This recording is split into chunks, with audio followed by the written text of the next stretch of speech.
I'm Amanda Wilson, 26, and last week I watched my brother Nathan's face crumble as the family attorney read our grandfather's will. His designer suit couldn't hide his shock when he learned the struggling diner he'd mocked for years was now worth millions, and I was the sole inheritor. For 3 years, I'd served pancakes at 5 a.m. while Nathan cruised by in his luxury SUV, making snide remarks about my career choices. Now he was frantically offering to represent me legally, free of charge. If only he knew about the recordings Grandpa and I had been collecting all along. If you've ever had a family member who thought they were better than you just because of their job title or the car they drive, you'll understand exactly what I went through. Before I continue my story about how karma finally caught up with my brother, I'd love to know where you're watching from. Drop your city in the comments below. And if this story of family betrayal and sweet justice sounds familiar, hit that like button and subscribe to hear more stories about family karma coming full circle. My bond with Grandpa Frank began before I could even tie my shoes. He was the gentle giant with calloused hands who taught me to fish, to change a tire, and most importantly, to never judge a person by their title or possessions. Our family diner, Wilson's, had been a fixture in Maplewood for over 40 years. It wasn't fancy, but it was a place where locals gathered for honest food and conversation. The vinyl booths had seen better days, and the neon sign flickered in the rain. But to us, it was home. When my parents died in a car accident just after my 16th birthday, Grandpa Frank didn't hesitate to take Nathan and me in. Nathan was 20 then, halfway through college with dreams of becoming a big-shot lawyer. Using nearly all his life savings, Grandpa helped Nathan finish his undergraduate degree and then put him through law school. Education is something nobody can take from you, Grandpa would say, his eyes crinkling with pride whenever Nathan aced an exam or won a mock trial competition. Back then, Nathan was different. He'd come home from school and help me with homework, or spend weekends at the diner washing dishes alongside Grandpa and me. We were a team, the three of us against the world, processing our grief through work and togetherness. The diner wasn't just a business to Grandpa Frank. It was his legacy, a testament to the American dream he'd chased after returning from Vietnam with nothing but determination and the recipes his mother had taught him. To regular customers like Harold, the mail carrier who came in every morning at 7:15 sharp, or Ruth, the librarian who always ordered apple pie on Fridays, Wilson's was like an extension of their homes. The transformation in Nathan was gradual. It started with small things after he joined Carson, Becker, and Associates, a prestigious law firm in the city. First came the designer suits, then the luxury apartment, and finally, the shiny black Mercedes SUV that cost more than what the diner made in a year. Success wasn't changing him, he'd argue when Grandpa gently pointed out his new habits. He was simply growing into his potential. When Grandpa's health began to decline 3 years ago, I postponed my plans to attend culinary school. Someone needed to help run the diner, and Nathan was too busy climbing the corporate ladder to even visit regularly. The arthritis in Grandpa's hands had worsened, and his heart condition required multiple medications. I stepped in without hesitation, learning every aspect of the business from ordering supplies to managing the books. College can wait, I told my friends Caitlin and Rebecca when they expressed concern about my future. Family comes first. They understood, though they didn't approve, bringing me coffee during long shifts and occasionally covering for me when Grandpa needed to go to doctor appointments. Meanwhile, Nathan's visits became increasingly rare and uncomfortable. He'd arrive in his SUV, park it prominently in front, and stroll in wearing clothes that probably cost more than our monthly utility bills. At first, he'd at least try to be subtle about his disdain, asking how business was going with a tight smile that never reached his eyes. But as months passed, the pretense faded. "You could be doing so much more with your life, Amanda," became his favorite phrase, often delivered while examining his manicured nails or checking his Rolex. "This place is a dead end." Grandpa understands that it's time to move on, even if he won't admit it. What Nathan failed to understand was that Grandpa and I had countless conversations about the future of Wilson's. We both knew the diner wasn't particularly profitable, but it served the community in ways that couldn't be measured in dollars and cents. It was where kids got their first jobs, where elderly residents found companionship, where local farmers could sell their produce directly to us without corporate middlemen. The divide between us grew wider when Nathan married Stephanie, a pharmaceutical sales representative with a smile as polished as her credentials. Initially, she was kind to me, even defending my choices when Nathan would start in on his usual criticisms. "Not everyone measures success the same way, honey," she'd remind him. But eventually, his attitude seemed to infect her too. And soon, she was asking if I had any actual career plans, or if I was content to just serve coffee forever. What hurt most wasn't their judgment, but how they'd purposely bring Nathan's colleagues to the diner to showcase me like some cautionary tale. I'd overhear snippets as I refilled their coffee. My sister, yes, such a shame about her potential, could have done anything settled for this. Then he'd snap photos of me in my uniform, as if documenting evidence of a life he needed to avoid at all costs. Through it all, Grandpa Frank remained my rock. Character reveals itself when nobody important is watching, he'd say after Nathan and his entourage left. And you, my dear, have character in spades. Those words kept me going on the hardest days, when my feet ached from standing and my pride smarted from Nathan's cutting remark. What neither Nathan nor I knew then was that Grandpa Frank had plans of his own, plans that would test both his grandchildren in ways we couldn't imagine, and ultimately redefine what family loyalty truly meant in the Wilson household. The day everything changed started like any other Tuesday at Wilson's diner. The morning rush had just subsided, and I was refilling salt shakers when the bell above the door chimed. Nathan strode in, followed by 3 men in expensive suits and 1 woman carrying a leather portfolio. I recognized them immediately as partners from his firm, the types who ordered complicated coffee drinks and left measly tips. "Amanda!" Nathan called out, his voice carrying that false warmth he used in professional settings. Look who I brought to experience some local color. Grandpa Frank was at the register, his arthritic hands slowly counting change for Mrs. Peterson, our regular who always ordered the senior special. He glanced up briefly, giving me that steady look that meant stay calm. "Welcome to Wilson's," I said, grabbing menus. "Table for 5? Nathan laughed too loudly. "Actually, we just ate at Bellini's. I just wanted to show them the establishment, where I spent my formative years." One of the partners, a balding man with sharp eyes, looked around with undisguised judgment.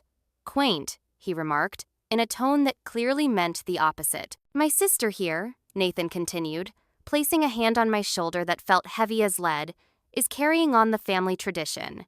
Amanda always did prefer the simple life. Didn't you, sis?" Before I could respond, he guided his colleagues around the diner like a museum tour, pointing out the vintage booths, worn, the classic coffee machine, outdated, and finally, the wall of community photos where our family history was displayed. "And here's Amanda on her high school graduation day," he narrated, pointing to a faded photo. Valedictorian, actually. "Everyone thought she'd be the next female Supreme Court justice. Now she's an expert at flipping pancakes." The group chuckled politely, while I felt heat rising to my face. What came next was worse. Nathan pulled out his phone and gestured for me to stand by the coffee pot. "Mind if I get a quick shot for my Instagram? I'm doing a series on American nostalgia." I froze, uniform stained from a busy morning, hair escaping from my ponytail. Before I could refuse, Grandpa's voice cut through the tension. "Nathan, your Mercedes is being towed." Nathan's head whipped around, and he rushed to the window. There was no tow truck, of course, but his colleagues had already lost interest, checking their watches and mumbling about afternoon meetings. After they left, I retreated to the kitchen, hands shaking as I loaded the dishwasher. Grandpa followed me, closing the swinging door behind him. "That's the last time," he said quietly, pulling his phone from his pocket. "I got it all." "Got what?" I asked, wiping my hands on a dish towel. "Evidence," he replied, hitting play on a video recording.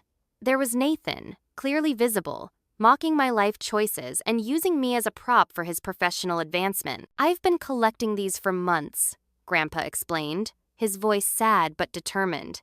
"It's time you knew the whole story, Amanda." That evening after closing, Grandpa Frank revealed his secret.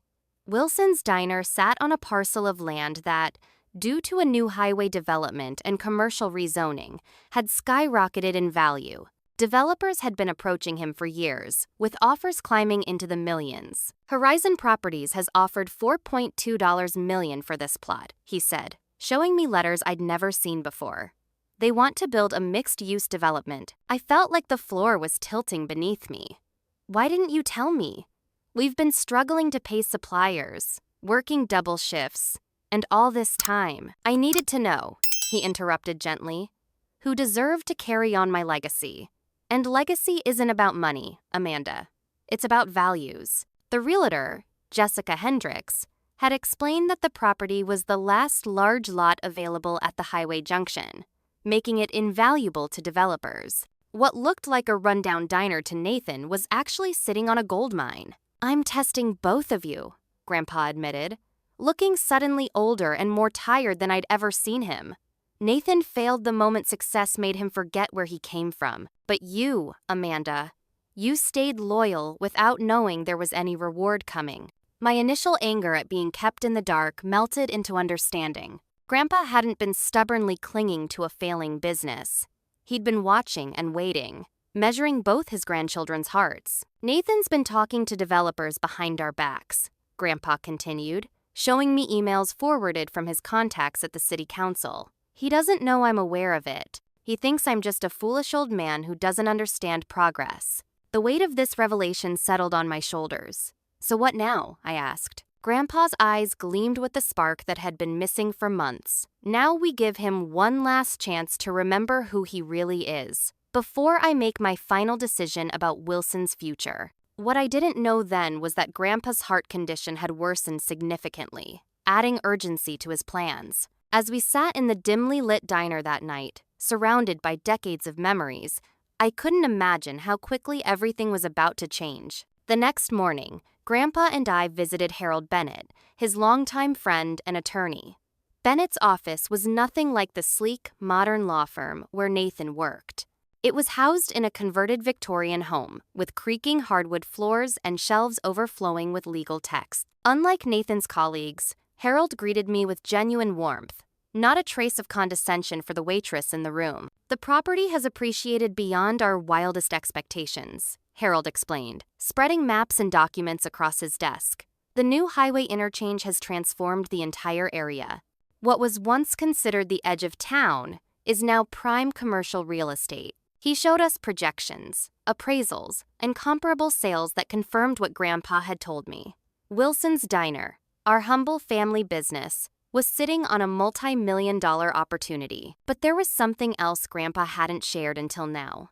After Harold stepped out to retrieve some files, Grandpa turned to me with a heavy sigh. There's something you should know, Amanda. I've been diagnosed with stage 4 pancreatic cancer.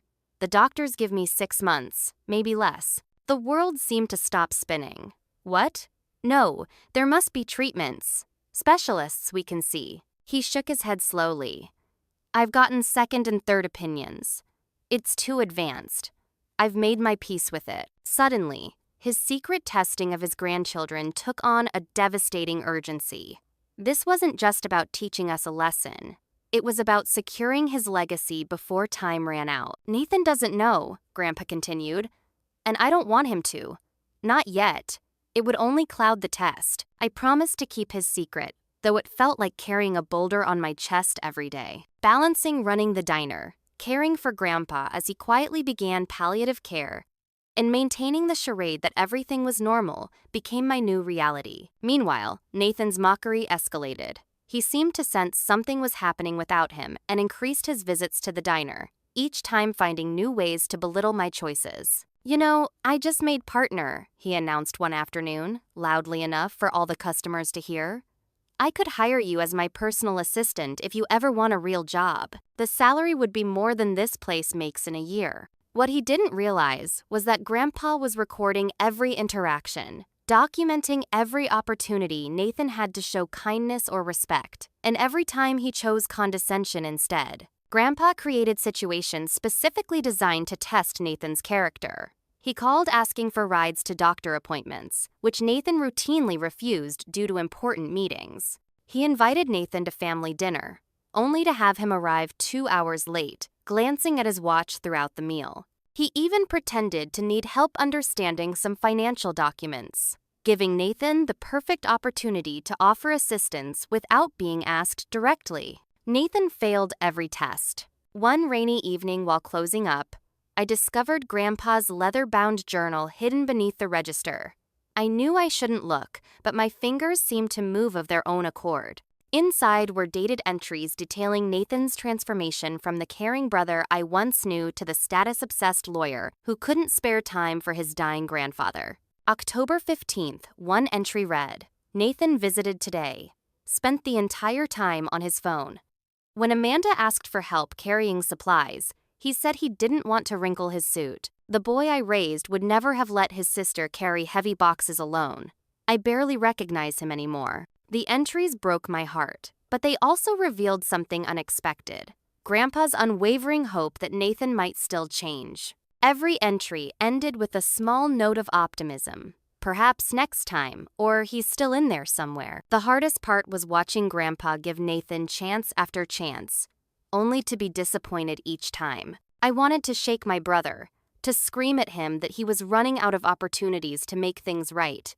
But I had promised to keep Grandpa's illness secret. My one source of comfort during this time was Michael, a regular customer who ran the bookstore down the street. Unlike Nathan, Michael saw value in the work I did, often remarking on the community I'd helped build at Wilson. "Anyone can file legal briefs," he told me once, "but not everyone can create a place where people feel they belong." His visits became a bright spot in increasingly difficult days. The situation reached a breaking point when I discovered Nathan had been meeting with representatives from Horizon Properties. Rebecca's husband worked for the city planning department and had seen Nathan leaving a meeting with the development company's executives. That night, I confronted him in the parking lot behind the diner. "You're trying to sell Grandpa's property without his knowledge?" I demanded, blocking his path to his SUV. "I'm doing him a favor," Nathan replied coolly. "He's too sentimental to make the right business decision. This place is a money pit, Amanda. I'm trying to secure our inheritance before there's nothing left. It's not your decision to make. Someone has to be practical here. You and Grandpa are living in a fantasy world where this dump is still relevant. Wake up, Amanda. The real money is in selling, not in serving pie to pensioners who tip in quarters." When I told Grandpa about the meeting, he simply nodded, as if receiving final confirmation of something he already knew. "It's time," he said, reaching for the phone to call Harold. "The test is over." The hospital room was sterile and impersonal, a stark contrast to the warm, cluttered diner where Grandpa Frank had spent most of his life. The fluorescent lights washed out his already pale complexion, making the rapid progression of his illness impossible to ignore. Machines beeped steadily, monitoring the failing heart that had loved us so fiercely for so long. I had taken to working double shifts, mornings at the diner, evenings at Grandpa's bedside. The regular customers rallied around us, with Betty from the flower shop taking over pie baking duties, and Richard, our retired mechanic regular, handling minor repairs around the building. They didn't know the full story yet, but they sensed something was deeply wrong beyond Frank's hospitalization. Nathan's response to Grandpa's rapidly deteriorating condition was to send increasingly expensive gifts: a large-screen TV for the hospital room, gourmet food baskets that Grandpa couldn't eat, and once, absurdly, a cashmere sweater in the middle of August. What he couldn't seem to spare was his time. "He sent orchids today," Grandpa remarked one afternoon, looking at the elaborate arrangement with a mixture of sadness and resignation. "Must have cost a fortune." "They're beautiful," I offered, adjusting his pillows. "I'd trade all the flowers in the world for an hour of his time," Grandpa replied, his voice barely above a whisper. "Money can't keep you company." During our long hours together, Grandpa shared more details about the property and his intentions. The land had been in our family for 3 generations. Purchased by his father during the Depression when nobody wanted rural property outside town. What had once been considered worthless had become the key intersection of the growing city. "I never cared about being rich," he told me, holding my hand with surprising strength for someone so ill. "But I do care about leaving a legacy that means something. Money without values corrupts. I've seen it happen too many times." We'd have these conversations during the quiet hours when the hospital corridor emptied of daytime staff and the night shift hadn't yet begun their rounds. Sometimes we'd reminisce about fishing trips when Nathan and I were kids. Or the summer Grandpa taught us both to drive in the empty lot behind the diner. He wasn't always like this, Grandpa would insist, as if trying to convince himself. Success changed him, but maybe adversity can change him back. The diner's longtime customers became my extended family during this crisis. They brought homemade casseroles to the hospital, offered to cover shifts, and even organized a prayer circle in the hospital waiting room. Mrs. Jenkins, who had celebrated her 90th birthday at Wilson's just last month, brought her knitting and sat silently with me through a particularly difficult night when Grandpa's fever spiked dangerously high. In stark contrast, Nathan appeared only when important paperwork needed signing. He'd arrive in his designer suit, speaking loudly about specialist consultations and experimental treatments he'd researched, making grand promises within Grandpa's earshot, then disappearing for days afterward. During one such visit, Harold Bennett arrived with documents requiring Frank's signature. Nathan immediately took charge, pulling up a chair next to Grandpa's bed and adjusting his reading glasses importantly. "I'll review these first," he announced. "Make sure everything is in order before we trouble Grandpa with legal matters." Harold exchanged a knowing look with Grandpa before responding. "That won't be necessary, Nathan. Frank has already reviewed these documents extensively. We're simply here for the final signatures." Nathan's expression darkened. "As the family lawyer, I think—" "You're not the family lawyer," Grandpa interrupted, his voice weak but firm. "You're my grandson. There's a difference." The tension in the room was palpable as Harold produced a small video camera. "Frank has asked me to record this signing for legal purposes," he explained, setting it up on the bedside table. Nathan looked increasingly uncomfortable as Grandpa methodically signed each page, Harold explaining every document in clear, simple terms. I noticed that Nathan wasn't asked to witness any signatures. Instead, a hospital social worker was called in. After Harold left with the signed papers, Nathan cornered me in the hallway outside Grandpa's room. "What was that about?" he demanded. "What did he sign? Medical directives?" I lied, knowing Grandpa wouldn't want me to reveal the truth yet, in case decisions need to be made. Nathan seemed to accept this explanation, though suspicion lingered in his eyes. "We need to talk about the diner," he said, lowering his voice. "It's ridiculous to keep pouring money into that place when Grandpa is sick. We should be focusing on liquidating assets to pay for his care. His care is covered by his insurance and savings," I replied. "And the diner is not your decision to make. You're wasting your life there, Amanda. You serve coffee to people who can barely afford to tip while I'm trying to secure our financial future. Do you have any idea what that property is worth?" A nurse passing by gave us a warning look, and I realized we were speaking too loudly. "This isn't the time or place," I hissed. "It never is with you," Nathan shot back before checking his watch. "I have a dinner with clients. Call me if anything changes with Grandpa." Later that evening, after Nathan had long gone, Grandpa motioned for me to come closer to his bed. "He heard us arguing," he said sadly. "I'm sorry, Grandpa. I tried to keep my voice down." "No, it's good he heard. He's made his choice clear." He squeezed my hand. "Amanda, I want you to know how proud I am of the woman you've become. You understood something Nathan never did, that success isn't measured by the car you drive or the title on your business card." "I learned from the best," I said, trying to hold back tears. "Harold has all the paperwork in order," he continued. "When the time comes, don't let Nathan bully you. Stand your ground. You've earned it." That night, as if he'd been waiting to put his affairs in order, Grandpa Frank's condition deteriorated rapidly. The doctors warned me it might be time to call family members. I texted Nathan repeatedly, but received only a brief response. "An important dinner. Can't step out. Update me." Grandpa Frank Wilson passed away at 11:42 p.m. on a Tuesday night, with me holding his hand and a nurse softly humming an old jazz standard he'd often played at the diner. Nathan was at a business dinner across town, networking with potential clients. As dawn broke, I found myself sitting alone in Grandpa's hospital room, numb with grief. While gathering his few belongings, I discovered a photograph tucked into his well-worn wallet, a faded snapshot of a teenage Nathan with his arm around Grandpa, both grinning proudly in front of the diner's entrance. On the back, in Grandpa's shaky handwriting, "Remember who you are." If you've ever lost someone who was your entire world, you know that hollow feeling I experienced sitting in that hospital room.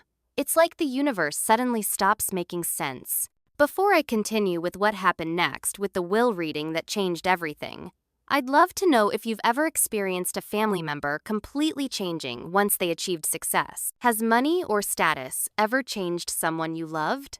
Let me know in the comments below. And if you're finding meaning in this journey so far, please consider subscribing to hear how this story of family betrayal and redemption concludes. The day of Grandpa Frank's funeral dawned bright and clear, the kind of perfect autumn day he would have appreciated. The small chapel overflowed with mourners, regular customers, suppliers, old friends, and what seemed like half the town of Maplewood. I stood receiving condolences, my black dress feeling too tight, too formal for a man who had preferred flannel shirts and worn jeans. Nathan arrived late, sliding into the front pew moments before the service began. Throughout the ceremony, I watched him work the room with his eyes, noting important community members present, occasionally checking his phone discreetly. When it came time for family reflections, he delivered a polished speech about Grandpa's entrepreneurial spirit and commitment to small-town values that sounded rehearsed and hollow to my ears,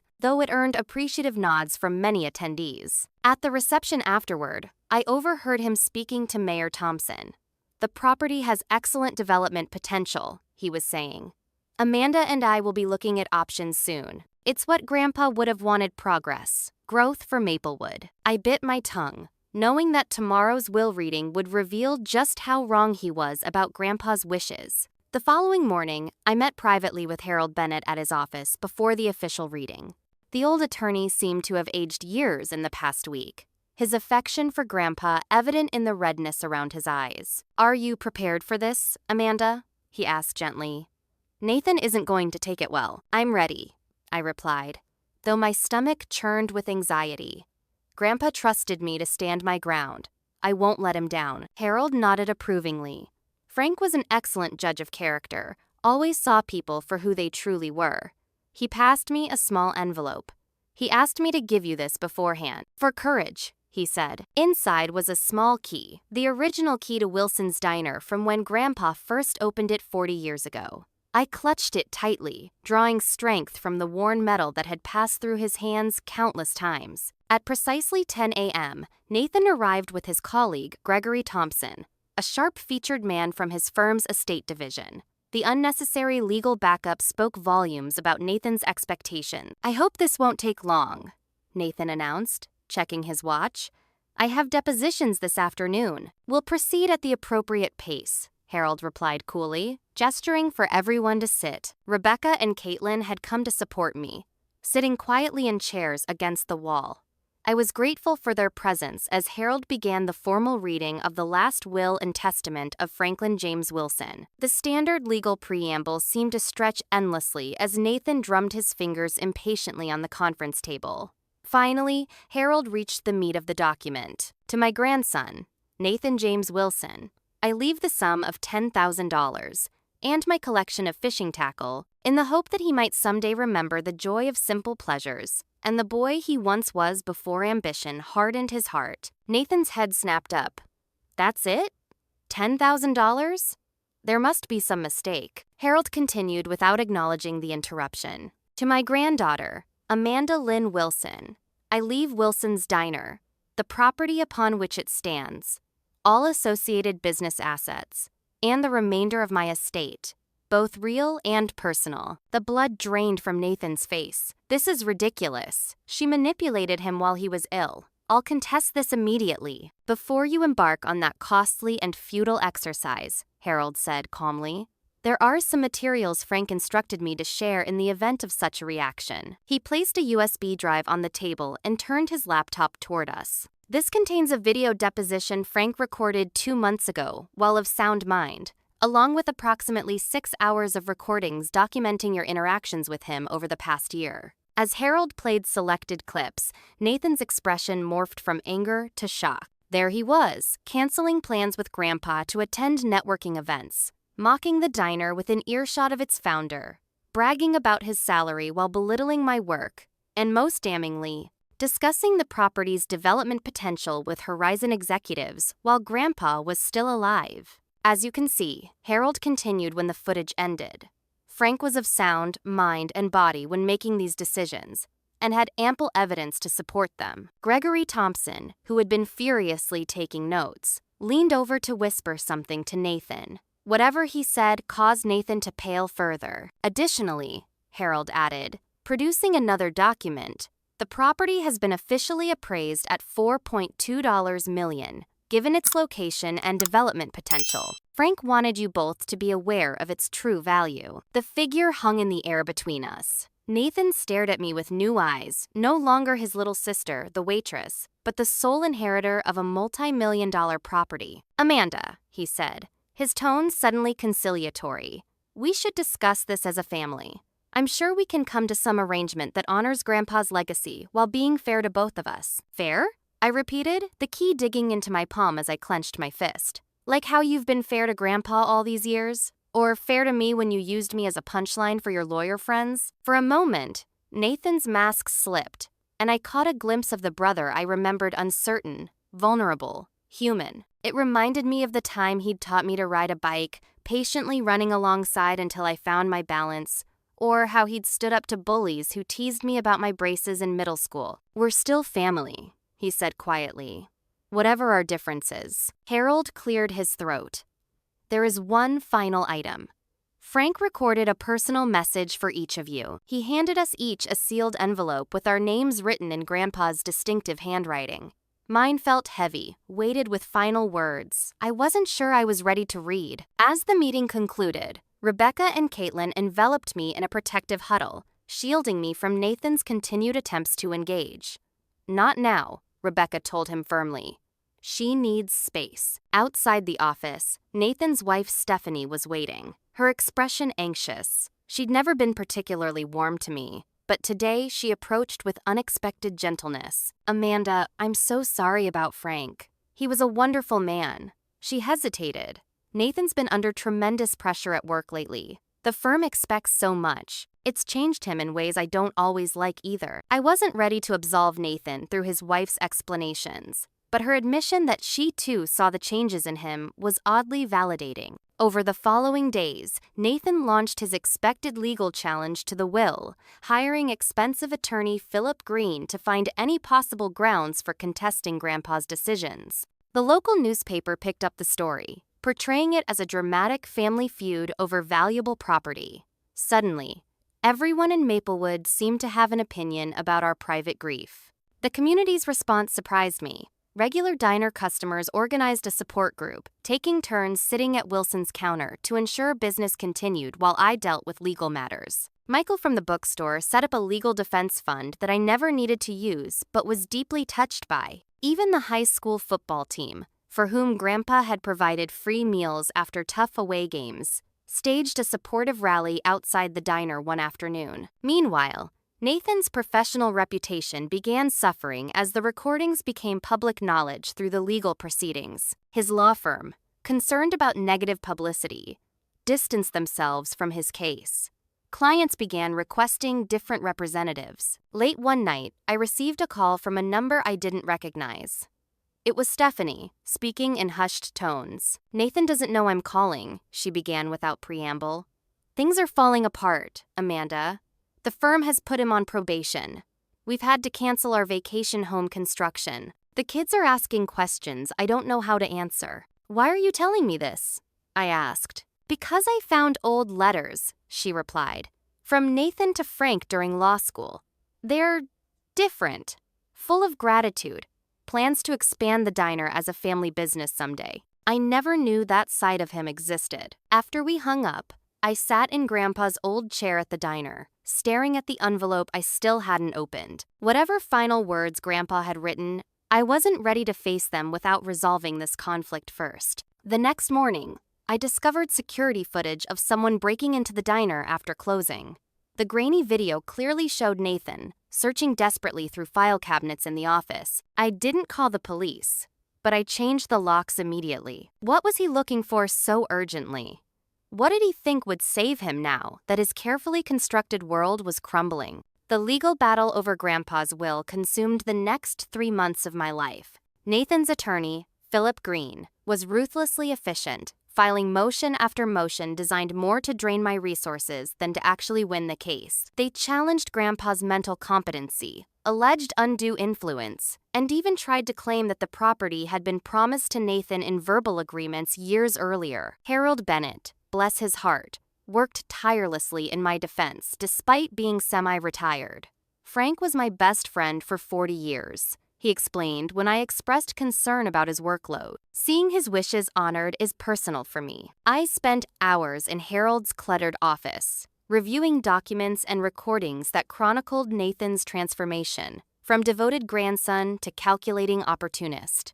The evidence was damning, particularly the video deposition Grandpa had recorded just weeks before his death, clearly stating his reasons for the uneven inheritance. My grandson Nathan has received many advantages in life, Grandpa had said directly to the camera, his voice weak but his mind sharp. I paid for his education, supported his career choices, and encouraged his ambitions. What I cannot give him is the character he has chosen to abandon in pursuit of status and wealth. My granddaughter Amanda has demonstrated loyalty, compassion, and integrity without expectation of reward. The diner and property are not prizes for good behavior. They are responsibilities I entrust to the person who understands their true value. While the legal proceedings dragged on, I continued operating the diner, finding solace in the familiar routines and the support of loyal customers. Wilson's had become something of a local cause célèbre, with community members making special efforts to dine there in solidarity. Meanwhile, Nathan's position grew increasingly desperate. His law firm, Carson, Becker, and Associates, had placed him on indefinite leave after discovering his firm represented Horizon Properties, the very developer interested in the diner property. The conflict of interest was glaring, especially when emails surfaced showing Nathan had discussed the potential acquisition with Horizon executives while Grandpa was still alive. Rebecca, who had connections throughout Maplewood's business community, reported that Nathan was hemorrhaging money on legal fees, while his income had drastically reduced.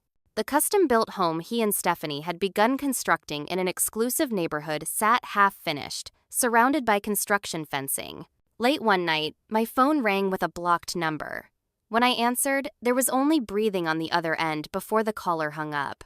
This happened 3 more times over subsequent nights, always after midnight. I couldn't prove it was Nathan, but the timing always following major developments in the case seemed suspicious. Nathan began spreading rumors, questioning my mental state, and suggesting I had manipulated Grandpa in his final days. These whispers reached me through concerned neighbors and diner regulars who loyally reported each new allegation. "He's saying you kept Frank isolated," Mrs. Peterson informed me one morning over coffee, as if any of us didn't see Frank here every day until he got too sick. The situation took another turn when I discovered a box of old letters in Grandpa's bedroom closet while finally sorting through his personal belongings. Inside were dozens of handwritten letters from Nathan during his law school days, filled with gratitude and affection that bore no resemblance to the brother I now knew. "Grandpa," one letter read, "I can't thank you enough for believing in me. Professor Thornton says my brief on the Willis case was exceptional. This is all happening because you gave me a chance. Someday, I want to help you expand the diner. Maybe open a second location. It's our family legacy, after all." I sat on Grandpa's bed, reading letter after letter, tears streaming down my face as I glimpsed the brother I had lost long before Grandpa's death. What had happened to that grateful, ambitious young man who valued family legacy?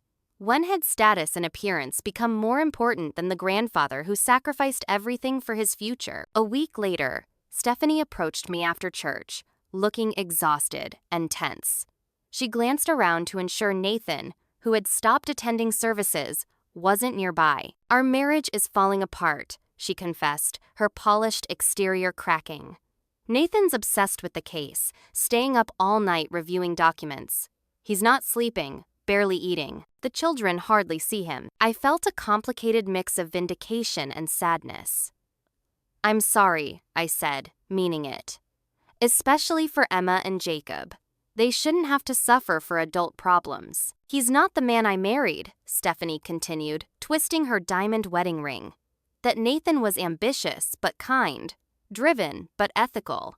This person, she trailed off, unable to finish the thought. The next development came when my attorney discovered Nathan's law firm was representing Horizon Properties in development deals throughout the county, creating an obvious conflict of interest in his fight for the diner property. When this information was presented to the court, Nathan's firm was forced to publicly disassociate from him to avoid ethics violations. Suddenly, without legal representation from his prestigious firm, Nathan's professional reputation was in tatters. Former colleagues avoided him. Clients requested different attorneys, and the luxurious lifestyle he had constructed began rapidly unraveling. Security cameras caught Nathan attempting to break into the diner again, this time clearly intoxicated, stumbling as he tried to force the back door around 2 a.m. I didn't press charges, but Sheriff Thompson gave him a stern warning. The next day, Rebecca reported seeing Nathan's Mercedes SUV, the vehicle he'd once used to intimidate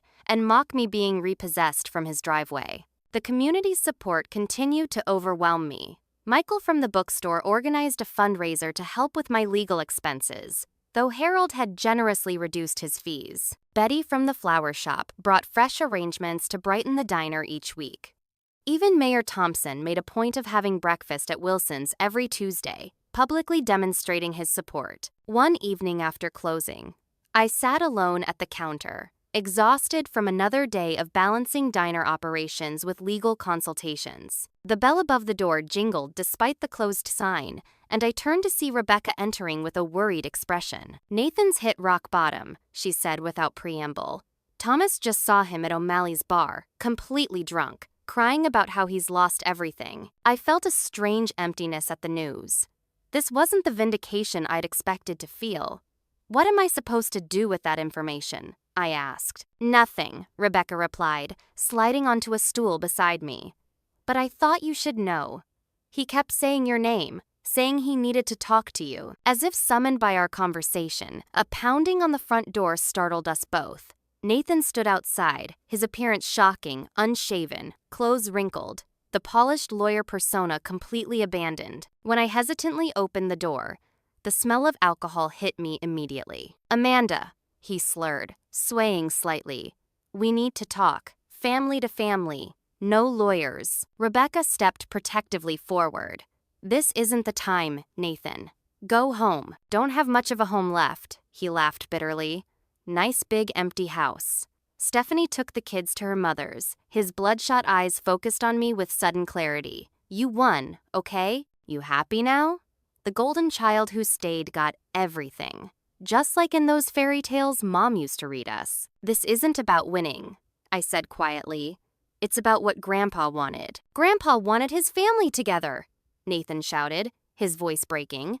"Not torn apart over money and property." "That's rich coming from you," Rebecca interjected. "Where was this family devotion when Frank was alive and needed you?" Nathan's face crumpled, and for a moment, I saw genuine pain beneath the anger and alcohol. "I messed up," he whispered. "I know I messed up." It was the first honest thing I'd heard from my brother in years. Before I could respond, he turned and stumbled away into the night, leaving me with the uncomfortable weight of his brokenness alongside my own grief and anger. That night, I finally opened the envelope Grandpa had left me. Inside was a letter written in his increasingly shaky handwriting. "My dearest Amanda, by now you know about the property and its value. What you may not understand is that this inheritance isn't just about rewarding your loyalty or punishing Nathan's absence. It's about entrusting Wilson's future to the person who understands its heart. Money changes people. I've seen it too many times. Sometimes it reveals who they truly are. Sometimes it transforms them into someone they never intended to become. Nathan lost his way, and part of that is my fault. Perhaps I made success too easy for him, removed too many obstacles from his path. The hardest lesson I've learned is that we can't save people from themselves. Nathan must find his own way back to the values we taught him, if he ever will. Whatever you decide to do with Wilson's, remember that buildings and bank accounts don't create a legacy. People do. Connections do. Love does. With all my heart, Grandpa, I clutched the letter to my chest and finally allowed myself to fully grieve not just for Grandpa, but for the brother I had lost long before the will was read. The legal battle ended with a whimper rather than a bang. After 6 exhausting months of depositions, hearings, and endless paperwork, Nathan's attorney, Philip Green, approached Harold with a settlement offer. Nathan would drop all claims to the property in exchange for a percentage of any future sale. Harold advised me to reject it outright. "You're going to win this case," he assured me. Frank's documentation was meticulous. Nathan has no legitimate claim. With the court date looming and his case crumbling, Nathan withdrew his challenge to the will. The judge dismissed the case with prejudice, meaning he couldn't refile later with the same claims. Just like that, I was the undisputed owner of Wilson's Diner and the valuable property it occupied. Victory felt hollow. The legal win couldn't replace Grandpa or heal the family rift that now seemed permanent. With the lawsuit behind me, I faced the daunting question of what to do next. Horizon Properties wasted no time reaching out, their offer now up to $5 million for the land. "We envision a modern mixed-use development," their representative explained during our meeting. "Retail on the ground floor, luxury condominiums above. Of course, the diner would need to be demolished." The words hit me like a physical blow. Demolish Wilson's? The thought of bulldozers tearing through the booths where I'd done homework, the kitchen where Grandpa had taught me to make his famous apple pie, the counter where countless community connections had formed over coffee and conversation, it was unthinkable. Yet the practical side of me couldn't ignore the financial reality. $5 million could fund the culinary school education I'd postponed, with plenty left for investments to secure my future. Was I being sentimental, clinging to a struggling business out of loyalty to a grandfather who was no longer here? I sought advice from everyone I trusted. Rebecca thought I should sell and pursue my dreams. "Frank wanted you to have options, not be tied to this place forever," she reasoned. Michael from the bookstore advocated for preservation. "Once these community landmarks disappear, they're gone forever," he warned. Harold Bennett offered the most balanced perspective. "The question isn't what the property is worth to developers, but what Wilson's is worth to Maplewood." Frank understood that value can't always be measured in dollars. This insight led me to explore alternatives. I consulted with urban planners, community development experts, and local business owners. What if there was a way to preserve Wilson's while still acknowledging the property's economic potential? A chance encounter changed everything. While serving coffee to Judge William Thompson, Nathan's former mentor from law school, he mentioned something that stopped me in my tracks. "Nathan had quite a vision for this place once," the judge reminisced. Back in his second year of law school, he submitted a business plan for expanding Wilson's as part of my entrepreneurship seminar. Earned top marks, too. "Nathan wanted to expand the diner?" I asked incredulously. Judge Thompson nodded. "Had detailed projections, architectural concepts, the works.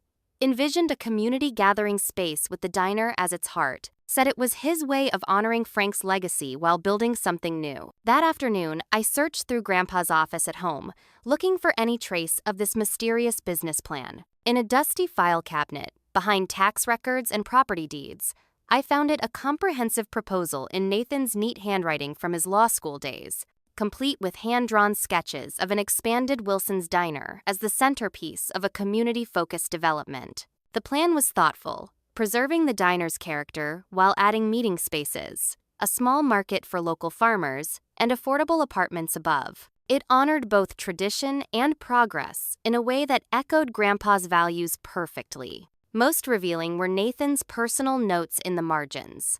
For Grandpa Frank, who taught me that building community matters more than building wealth. I sat on the office floor surrounded by these papers, wondering what had happened to the brother who had written these words.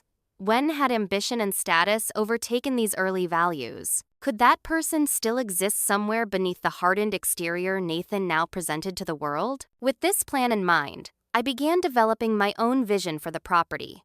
I consulted with local architects, researched community development grants, and explored partnership opportunities with nearby businesses. A different future for Wilson's began taking shape, one that could honor Grandpa's legacy while still acknowledging the economic realities of the valuable land. Meanwhile, Nathan's life continued to unravel. Through Maplewood's efficient grapevine, I heard he had been asked to leave his law firm entirely.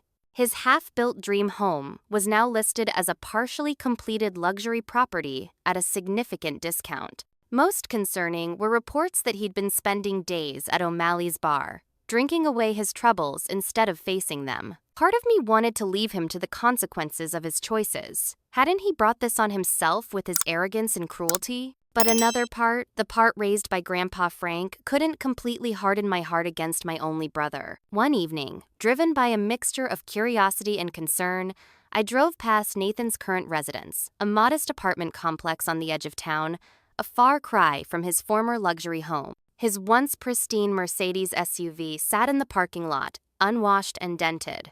As I slowed down, I spotted Nathan himself sitting on the building's front steps, head in his hands, looking utterly defeated. I didn't stop. I wasn't ready for that conversation yet, but seeing him stripped of the trappings of success that had defined his identity for so long stirred complicated emotions. The next day, I made an appointment with Stephanie, who had moved with Emma and Jacob to her mother's house across town. We met at a cafe far from both Wilson's and Nathan's usual haunts. "I'm surprised you wanted to see me," she said, stirring her latte nervously. "After everything, I'm worried about Nathan," I admitted. "And the kids. How are they handling all this?" Stephanie's polished exterior had faded, replaced by the genuine concern of a mother protecting her children. "They miss their father, but the man he's become lately." She shook her head. Emma asked why Uncle Nathan was so mean to Great-Grandpa Frank in the recordings. How do you explain that to a 7-year-old? Our conversation revealed the extent of Nathan's downfall.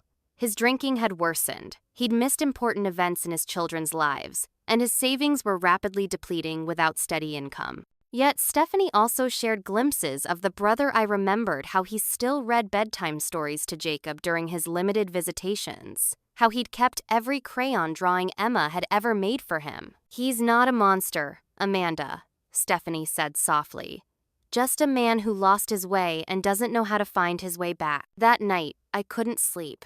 I kept thinking about Grandpa's letter. Nathan must find his own way back to the values we taught him, if he ever will. Was it possible that hitting rock bottom might accomplish what success never could, forcing Nathan to reevaluate what truly mattered? The next morning brought another meeting, this time with community business leaders who had approached me with a partnership proposal for the property. Their vision aligned remarkably well with Nathan's old business plan, preserving Wilson's while developing the surrounding land thoughtfully. "We need to move quickly if we're interested," explained Jennifer Martinez from the Chamber of Commerce. Horizon is pressuring the City Council for rezoning that would allow high-density development throughout the neighborhood. As we discussed financing options, I found myself saying, "My brother actually developed a similar concept years ago. He has experience in commercial real estate law that could be valuable to this project." The words surprised me as much as everyone else at the table. Was I really considering bringing Nathan into this after everything that had happened? Later that day, I finally opened the diner's safe, using the combination Grandpa had shared with me shortly before his death. Inside was another envelope, this one addressed to both Nathan and me. The letter inside read simply, "Some bridges, once burned, cannot be rebuilt, but others can rise stronger from the ashes if both sides are willing to lay new foundations. The choice is yours."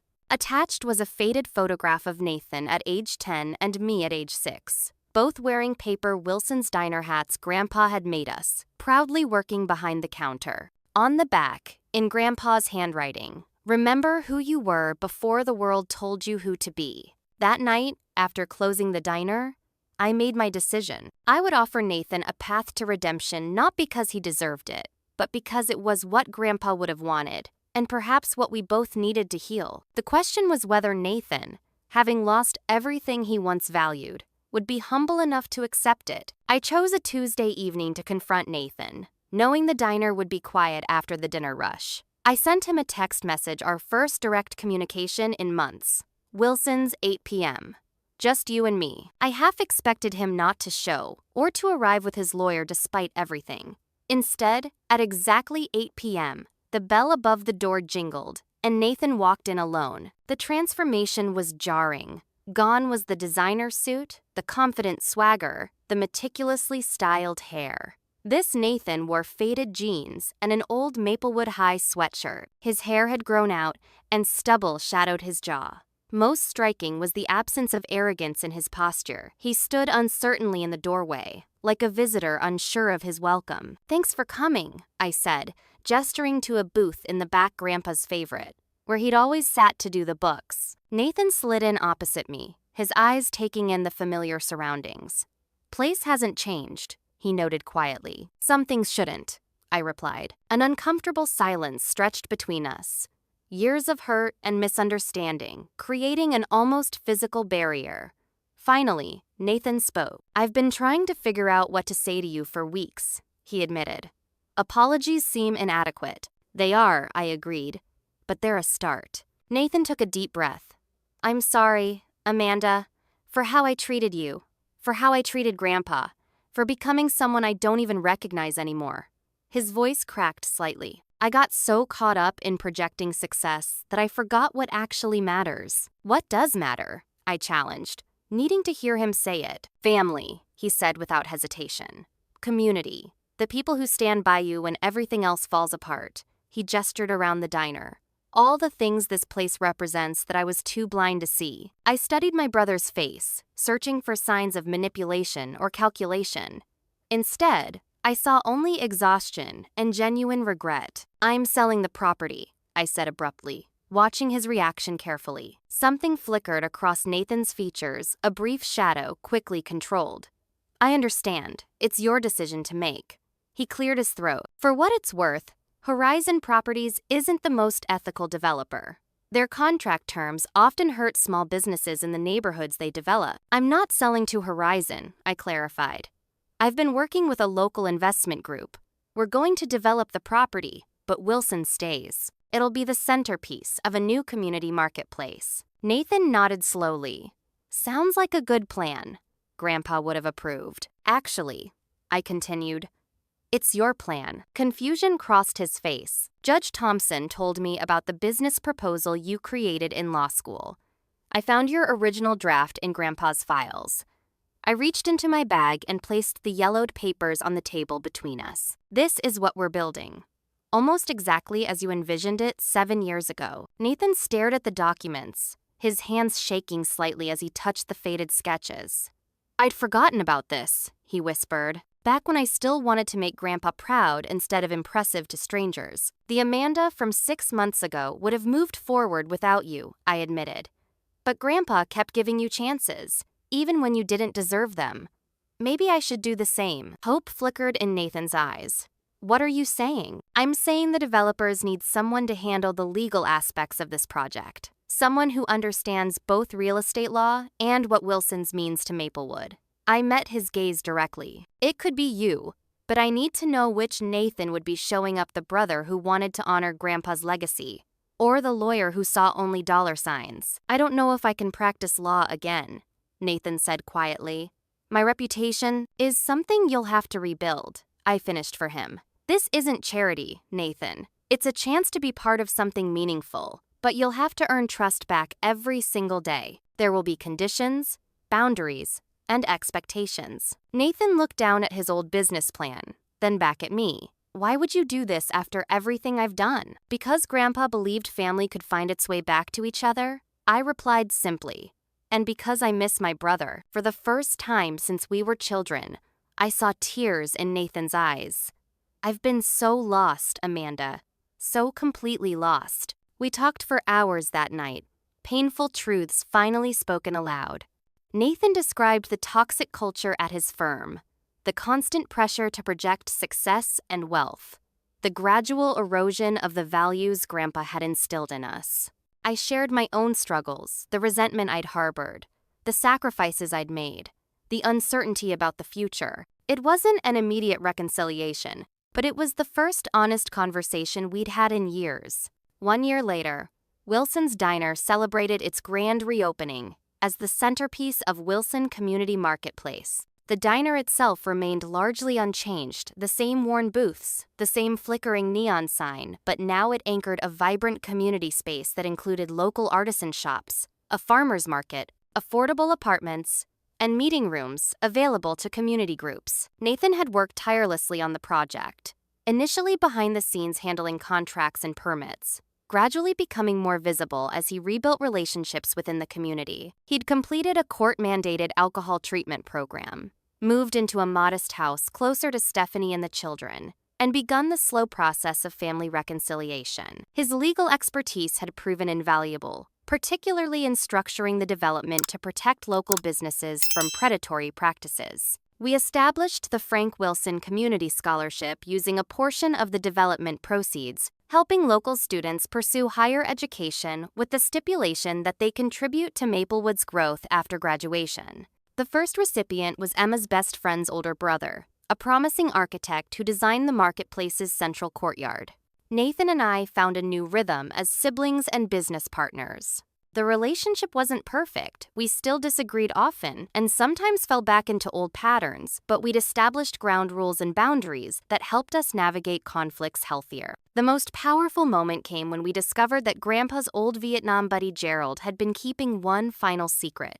Over breakfast at Wilson's, he revealed that Grandpa had recorded a video message just days before his death. "He made me promise not to show you until you two were working together again," Gerald explained, sliding a USB drive across the table. Said he had faith it would happen eventually. That evening, Nathan and I sat side by side in the empty diner and watched Grandpa Frank's face appear on screen. Frailer than I remembered, but with the same warm eyes and gentle smile. "If you're watching this," he began. Then Gerald kept his promise, and my two stubborn grandchildren found their way back to each other. He chuckled softly. "Nathan, Amanda, I know the path hasn't been easy. Family rarely is. But remember that the Wilson name has always stood for something in this town: integrity, community, and the understanding that true wealth isn't measured by bank account." He paused, catching his breath before continuing. "The diner was never just about food. It was about creating a place where people connect, where strangers become neighbors, and neighbors become family. I'm proud of you both for remembering that, even if it took some hard lessons along the way." Grandpa's final words stayed with us long after the video ended.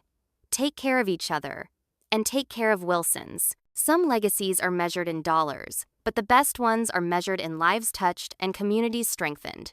That's the real Wilson family business. Today, the diner still opens at 5 a.m., and I still serve the occasional breakfast shift. Nathan sometimes joins me on Saturday mornings, awkwardly taking orders and making terrible coffee that customers good-naturedly accept. A framed photo of Grandpa Frank watches over the entrance, alongside the original key that has been passed down through Wilson generations. Each month, we close the diner for one evening to host a community dinner where anyone can eat for free. Nathan's children, Emma and Jacob, help serve dessert, wearing paper Wilson's Diner hats just like the ones Nathan and I wore as kids. Sometimes, when the morning light hits just right through the windows, I swear I can see Grandpa Frank sitting in his usual booth, smiling at his grandchildren, finally working side by side, the legacy he built continuing in ways even he might not have imagined. Have you ever had a family relationship that seemed beyond repair, but somehow found a way back to reconciliation? Or maybe you're still waiting for that possibility with someone in your life? I'd love to hear your stories in the comments below.